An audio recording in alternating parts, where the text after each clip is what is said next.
अब यो छोटो समयमा विगत 5 वर्षदेखि अथवा 10 वर्षदेखि प्रश्नहरू के कस्ता आइरहेको छ त त्यो पल्टाएर तपाईँले हेर्नु पर्यो। अब परीक्षाको ट्रेन्ड कस्तो छ, दोहोरिन्छ कि दोहोरिँदैन, प्रश्नहरू कतिका दोहोरिन्छ, खुब दोहोरिन्छ, प्रश्नहरू धेरै दोहोरिन्छ, कस्ता कस्ता प्रश्नहरू दोहोरिएका छन् र कस्ता प्रकृतिका प्रश्नहरू सोधिनेछ, यो कुराको तपाईँले विश्लेषण गर्नै पर्ने हुन्छ। पास पेपर नहेरिकन अब परीक्षाको तयारी गर्नु चाहिँ त्यो आधी अधुरो काम हुन्छ। अब पास पेपर हेरेर मात्र भएन, अब गर्नुपर्छ एक्टिभ रिकल। के गर्नु पर्यो? एक्टिभ रिकल। यो एक्टिभ रिकल भनेको के हो? एक्टिभ रिकल भनेको के हो? एक्टिभ रिकल भनेको के मतलब सक्रिय सम्झना भन्नु पर्यो, सक्रिय सम्झना विधि भन्नु पर्यो। अब किताब पढ्नुभयो, नोट पढ्नुभयो, स्मार्ट जीकेले दिएको पीडीएफ पढ्नुभयो, यो चाहिँ प्यासिभ रिडिङ भन्छ क्या यसलाई। अब यो मात्र पढेर दिमागमा कति घुस्यो कति घुसेन नि। अब पढेको कुरा कहाँबाट पढ्नुभयो? पीडीएफबाट पढ्नुभयो, स्मार्ट जीकेले दिएको, अथवा आफ्नो कुनै किताब हेरेर पढ्नुभयो। अब त्यो बन्द गर्नु पर्यो।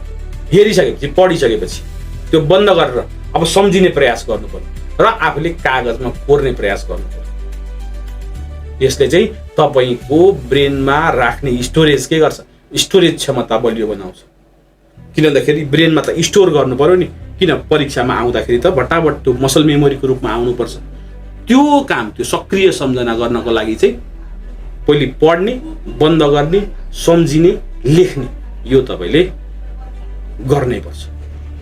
अर्को छ स्पेस्ड रेपिटिसन।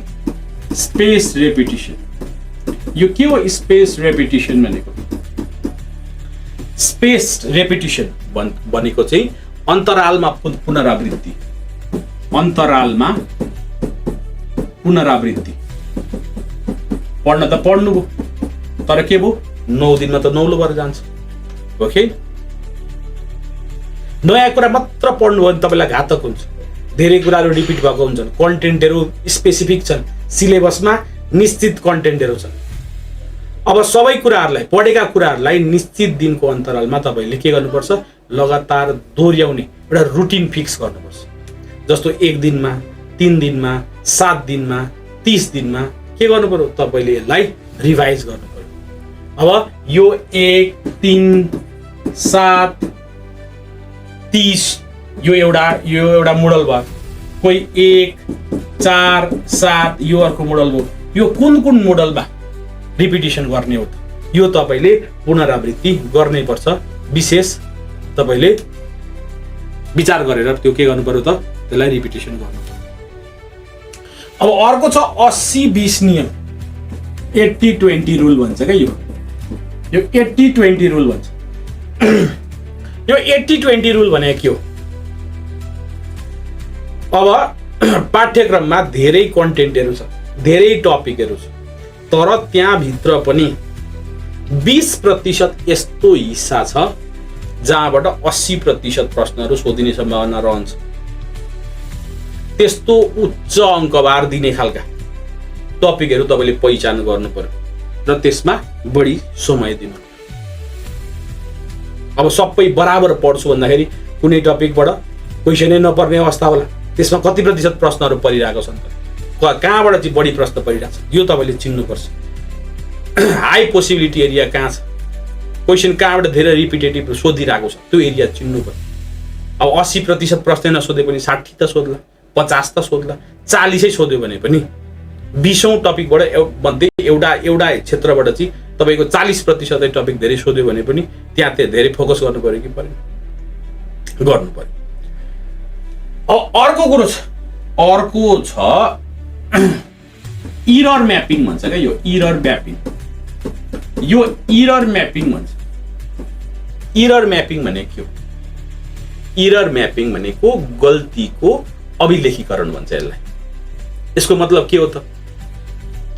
तपाईले पढेका कुराहरू लेख्नुभयो, पुनरावृत्ति गर्नुभयो, अब कहाँ जानु पर्यो त? मोक टेस्टमा जानु पर्यो, मोडल क्वेसन हल गर्न जानु पर्यो। अब जब तपाईले नमुना प्रश्नहरू अथवा नमुना मोडल क्वेसनहरू हल गर्दै जानुहुन्छ, त्यहाँ कहाँ र किन गल्ती भयो त्यहाँ हाम्रो गुरुहरूले भनिदिनुहुन्छ लाइभ फिडब्याक। कहाँ र किन गल्ती भयो अब त्यहाँ विभिन्न खाले तरिकाका गल्तीहरू हुन सक्छन्। एउटा समय अभावको पनि हुन सक्छ, त्यो पनि गल्ती नै हो, किन समय व्यवस्थापन राम्रो गर्न सकिएन, अर्को प्रश्न नबुझेरै लेखिएछ, अथवा त्यो टपिक सम्बन्धी कन्सेप्ट थाहा नभएर लेखिएछ। त्यस्ता खालका तपाईले गल्ती गर्ने ठाउँहरूलाई तपाईले पहिचान गर्नु पर्यो, त्यसलाई छुट्टै काहीँ तपाईले पोइन्ट लेखेर राख्नु पर्यो, टिपोट गर्नु पर्यो र त्यसलाई तत्काल सुधार्नेतर्फ तपाईले आफ्नो कार्यविधि बनाउनु पर्यो। किन भन्दाखेरि जहाँ गल्ती हुन्छ त्यो गल्तीलाई सच्याउनु नै के हो त तयारीको सबैभन्दा महत्त्वपूर्ण पक्ष। अब अर्को कुरा आउँछ